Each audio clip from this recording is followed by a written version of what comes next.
Bem-vindos a mais um vídeo do canal Conhecimentos da Humanidade, dando continuidade à nossa série sobre alguns deuses da mitologia nórdica. Vamos falar de Thor hoje. Se você não conhece o Thor da Marvel, você não sabe o que você está perdendo. Bonitão, fortão, voz grossa, o cara encanta corações.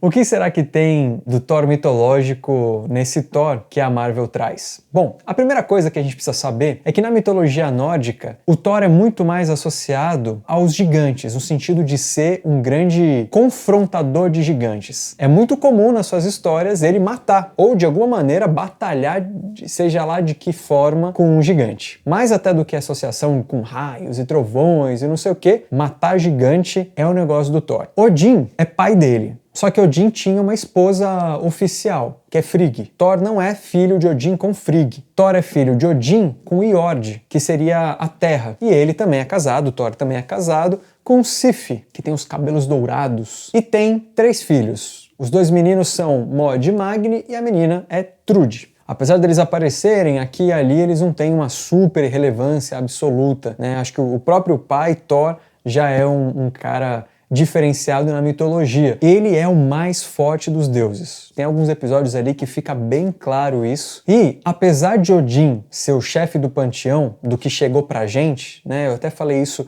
no vídeo sobre Odin, os pesquisadores entendem que antes desse material que chegou pra gente, na construção disso, Thor provavelmente era o cara, era o mais importante, era o cara que estava no centro, existem algumas evidências ali que nos mostram isso. O que chegou, ele é importante, mas ele já é filho do cara. E nisso que eu falei, que as histórias dele sempre têm um confronto com um gigante, o Thor enfrentou o mais forte deles e ganhou. Ele já também fez coisas interessantes com os gigantes, então ele já se vestiu de mulher para enganar um gigante, para poder ter acesso ao seu martelo e daí matar o gigante por fim, ou então matar um gigante por conta de um caldeirão, um barril para fazer cerveja. Era um barril enorme que ninguém conseguia levar de um lado para o outro. Ele simplesmente colocou o barril e saiu andando, mostrando mesmo a força que ele tem. Um outro gigante, se é que a gente pode chamar assim, que ele enfrenta e mata, é a grande serpente de Midgard. Eu vou tentar reproduzir o nome,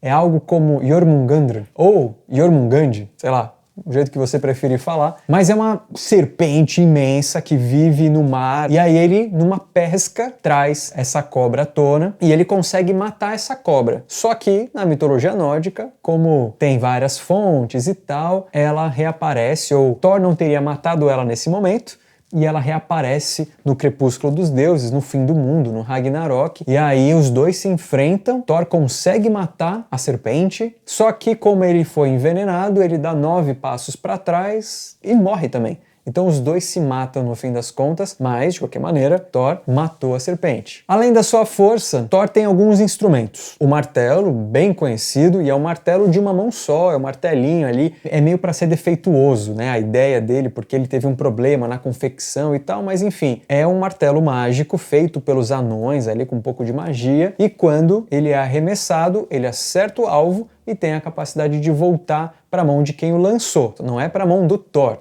é para a mão de quem o lançou. Por isso que o martelo, em determinado momento, é roubado e Thor tem que ir até lá para resgatar o martelo. Além desse martelo, ele tem uma luva que ele usa exatamente para ter uma boa pegada no martelo, porque o martelo tem um cabo mais curto e tal, então para ter essa pegada boa. Além disso, ele tem um transporte que são 2 bodes. Então ele tem uma carruagem puxada por bode, e quando esse bode tem alguma coisa, ele consegue, por exemplo, o bode morreu, ele consegue regenerar. Isso é muito interessante porque ele nunca passa fome. Tem uma das histórias aí em que ele precisa comer, então ele mata o bode, come a carne, separa o osso e no osso ele coloca o martelo e o bode se regenera, vira um bode de verdade. Aí ele faz isso de novo, ressuscita o bode, então ele é infinito. O martelo também, junto com a sua força, né, com a força do Thor, junto com o martelo, tem a capacidade de gerar raios e trovões. Mas olha só, isso não é o suficiente para dizer que Thor é um deus do trovão ou do raio, e isso gera polêmica. Os estudiosos aí tentam,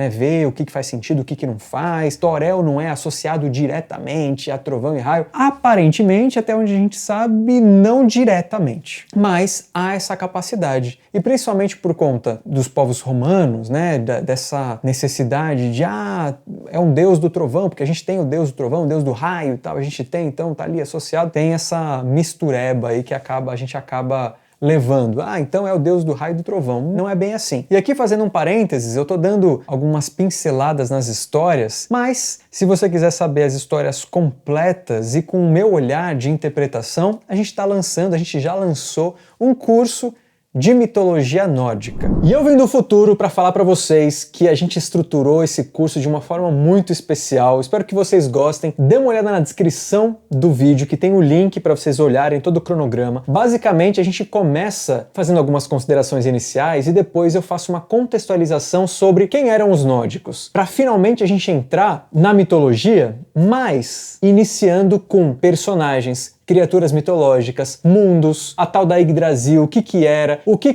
acontecia em cada mundo, tem coisas que a gente acha que sabe, que vê na internet, mas que não é, principais deuses, tem deus daqui, tem deus dali, tem um personagem lá, quem eram os gigantes, no fim das contas, eram gigantes mesmo? Quem que eram essas criaturas? E num segundo momento, ou num terceiro momento, a gente entra nas histórias, nas narrativas. Eu conto para vocês, desde a criação do mundo, o passado mitológico, como os deuses vão se estruturando, chegando a percepção ou a identidade que a gente conhece, com as minhas interpretações sobre esses momentos, até o presente mitológico, onde a gente tem um monte de histórias incríveis. Conto ali uma saga em especial no final desse presente mitológico, para finalmente a gente entrar no futuro, que é o crepúsculo dos deuses, o momento em que os deuses vão realmente enfrentar um problema. Então, dá uma olhada aqui. No início, nesse primeiro mês de lançamento do curso, tem desconto, então dá uma olhada, 25%, aproveite. Bom, eu tava falando que Loki tem esse embate com os gigantes, né? Tem um gigante em especial, que talvez alguns de vocês nem saibam que é um representante dos gigantes, que Thor tem um embate todo o tempo, que é Loki. Loki, também na Marvel lá, ele é um personagem, o ator é muito bom, né? O ator que interpreta o Loki é muito legal, o que torna o personagem também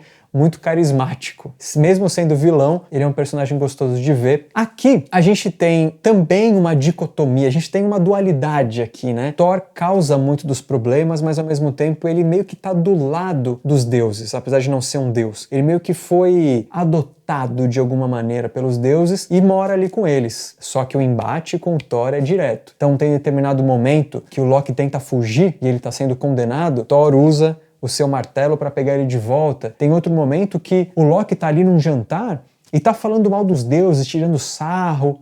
Quem chega para defender os deuses e acabar com a palhaçada toda é Thor também. Tem um momento que Loki simplesmente rapa a cabeça da esposa do Thor, a Sif. Não dá outra. Thor pega ele assim pelo colarinho e ameaça para ele dar um jeito. Uma outra coisa que também poucos sabem é que Thor tem um assistente humano, Thjalf, que acompanha Thor em algumas aventuras e ele meio que tá ali aprendendo, ajudando. É mais um servo, talvez, do que um ajudante, mas é entendido como alguém que auxilia eventualmente. E aqui no canal eu já falei isso algumas vezes e que também é um pouco de polêmica, que Thor não é lá o mais inteligente, o mais astuto dos deuses. Ele usa muito da força bruta, ele é importante, mas ele não é o mais perspicaz. Então ele não entende nada de magia, o que faz ele cair em ilusões e assim por diante. E também em batalhas verbais, ele não é muito bom também não. Ele tem que apelar para ganhar, ou então ele perde. Batalhas verbais é assim, na história da mitologia nórdica, acontece muito dos deuses e outros personagens mitológicos terem um embate sobre a existência. E Odin faz isso muito bem, porque é o deus da sabedoria. Thor, por outro lado, não faz isso muito bem. Ele faz isso com um anão, e aí ele tá ali mais ou menos, e para funcionar o sol nasce e o anão vira pedra. Em outra ocasião, com um barqueiro, que é o Odin disfarçado, ele tenta também entrar nesse embate e não é muito bom, ele acaba perdendo e por aí vai. Então é por isso que eu digo aqui no canal algumas vezes que o Thor não era dos mais inteligentes, ele nem precisava. Não é que tenha super evidências de que ele era um idiota, de que ele era burro, não é exatamente isso. Muito mais do que o seu intelecto, é sua força que faz ele ser o Thor da mitologia. Bom, pessoal, isso que eu tinha para contar para vocês sobre o Thor. Para saber mais e para saber as histórias que eu estou me referindo, é claro, tem algumas aqui resumidas, um olhar bem objetivo que você pode ver no próprio YouTube, mas tem outras histórias mais aprofundadas e com a minha interpretação no curso de mitologia nórdica. Mais uma vez, o link está aqui na descrição, dá uma olhada lá, vê se te interessa, vai ser um prazer, vai ser muito bem-vindo. E se tem coisas do Thor que você sabe, que eu não contei, que vale a pena adicionar, deixa aqui nos comentários, certo? Um beijo no seu coração, assista Os Vingadores para ver todo esse monte de galera aí numa leitura da Marvel, mas é muito interessante, e um beijo no seu coração, até a próxima.